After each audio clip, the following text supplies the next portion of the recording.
कौन जानता है मृत्यु इंसान को कहां से कहां लाके पनाह दे।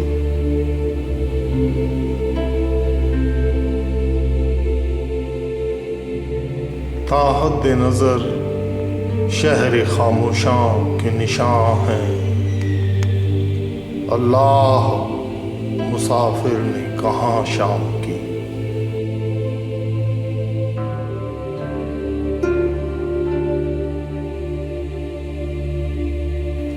200 साल से अधिक पुराने आगरा के इस कब्रगाह में चिर निद्रा में लीन डच सैन्य अधिकारी जॉन विलियम हैशिंग ने कभी ख्वाब में भी नहीं सोचा होगा कि वो अपने वतन हॉलैंड से इतना दूर विश्व प्रसिद्ध ताजमहल के इस मिनिएचर में दफनाया जाएगा।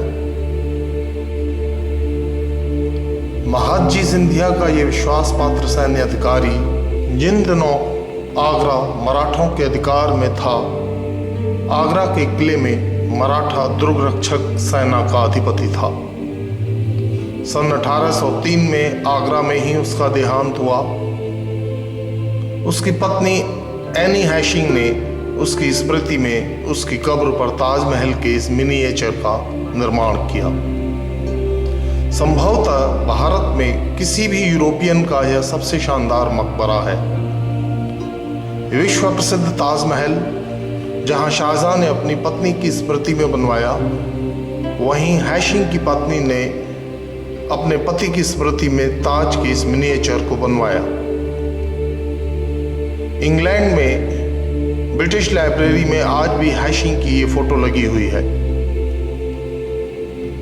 इसी कब्रगाह में ही कहीं वो अंग्रेज भी दफन है जो आगरा में आकर सबसे पहले मुगल सम्राट अकबर से मिला था। जॉन मिल्टन हॉल पहला अंग्रेज था जिसने अकबर से साक्षात्कार किया। 1580 में कैथोलिक पादरी फादर इक्वाबीबा तथा मानसरेट नामक पुर्तगाली अकबर से मिलने फतेहपुर सीकरी आए थे। अकबर ने उन्हीं दिनों आगरा के बाहरी क्षेत्र के एक बड़े भूभाग को इन ईसाइयों के लिए दान कर दिया, जहां वर्तमान में सेंट पीटर्स कॉलेज है। पास में ही इस चर्च का निर्माण किया गया।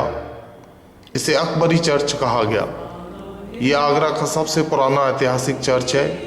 यह आगरा का ही नहीं बल्कि पूरे उत्तर भारत का पहला चर्च माना जाता है। वजीरपुरा स्थित इस चर्च में ही शहर का पहला क्रिसमस मनाया गया था। ईसाई समाज की एक पुस्तक के अनुसार 1562 में शहर में ईसाइयों का आगमन शुरू हुआ। सम्राट अकबर द्वारा धन और जमीन देने पर सन 1599 में एक जेसुइट पादरी ने इसे बनवाया।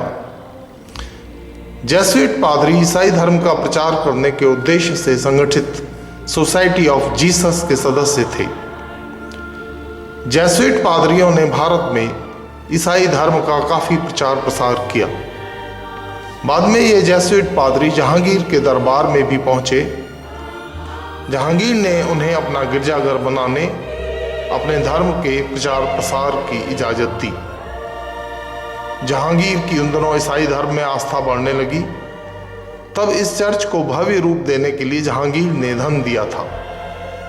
इतिहास की कुछ पुस्तकों में जिक्र है कि जहांगीर का इस चर्च के पादरियों से काफी मेलजोल व प्रभाव था। वह हमेशा क्रॉस की एक गोल्ड की चैन पहनकर रखता था जिसे उसने कभी नहीं उतारा। कहते हैं कि जहांगीर आधा ईसाई था और उसके महल में यीशु की एक तस्वीर थी और वह आगरा के इस जेसुइट हाउस में हफ्ते में एक दिन जरूर बिताता था। जहांगीर की ईसाई धर्म में आस्था बढ़ने का कारण कुछ इतिहासकारों ने यह बताया कि जहांगीर अकबर की पुर्तगाली ईसाई पत्नी मरियम उज़ ज़मानी का बेटा था। अकबर की इसी ईसाई बीवी मरियम उज़ ज़मानी, जो जहांगीर की मां थी, को आगरा में ही अकबर के मकबरे सिकंदरा के पास मरियम टॉम में दफनाया गया। पहले यह स्थल सिकंदर लोदी द्वारा बनवाई हुई एक बारादरी था जिसने आगरा में अपनी सैनिक छावनी बना ली थी। बाद में जहांगीर ने इस बारादरी को अपनी मां को दफनाने के लिए चुना और इसे उनके मकबरे के रूप में परिवर्तित कर दिया था। लंदन के एक लेखक लुइस डे एसिस कोरैया पिछले कई वर्षों से भारत में रहकर स्वतंत्र रूप से पुर्तगाल और ईसाइयों पर रिसर्च कर रहे हैं। हाल ही में उन्होंने पुर्तगाल, भारत और मुगल रिश्ते नाम की एक किताब रिलीज की है। इस किताब में अकबर और पुर्तगाली मारिया मार्कर के बारे में कोरैया लिखते हैं कि वह अपनी छोटी बहन जूलियाना के साथ लिस्बन से गोवा सितंबर 1558 में आई थी, लेकिन बीच में उनके जहाज पर डाकू हमला कर देते हैं और दोनों लड़कियों को गुजरात के सुल्तान बहादुर शाह के दरबार में लाया जाता है। वह उन्हें मुगल दरबार में पेश करते हैं। जैसे ही अकबर की नज़र 17 साल की मारिया पर पड़ती है, उन्हें उससे मोहब्बत हो जाती है और वह जल्द से जल्द उसे अपनी पत्नी बनाने का फैसला कर लेते हैं। अकबर के जीवन के बारे में सबसे भरोसेमंद दस्तावेज अबुल फजल द्वारा लिखा गया अकबरनामा माना जाता है, जिसमें भी इस बारे में कुछ लिखा नहीं गया है। वहीं मुगल सूत्र अल बदायूनी में भी मारिया का कोई जिक्र नहीं मिलता। कोरैया अपनी पुस्तक में बताते हैं कि पुर्तगाली और कैथोलिक यह स्वीकार नहीं कर पाए कि उनके समुदाय का कोई शख्स मुगल हरम में रहे, जबकि दूसरी तरफ मुगल यह स्वीकार नहीं कर सकते थे कि फिरंगी ईसाई समुदाय, जिन्होंने शुरू से ही मुगलों के विरुद्ध हल्ला बोल रखा था, उनकी कोई महिला किसी मुगल की पत्नी बने।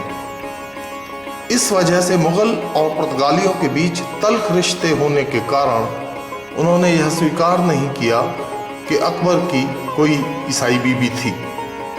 संभव है अकबर ने कट्टरपंथी मुसलमानों की नाराजगी से बचने के लिए इस पुर्तगाली महिला को आमेर के राजा भारमल की राजकुमारी कहकर प्रचारित करवाया हो और इस कार्य में राजा भारमल का सहयोग भी लिया हो।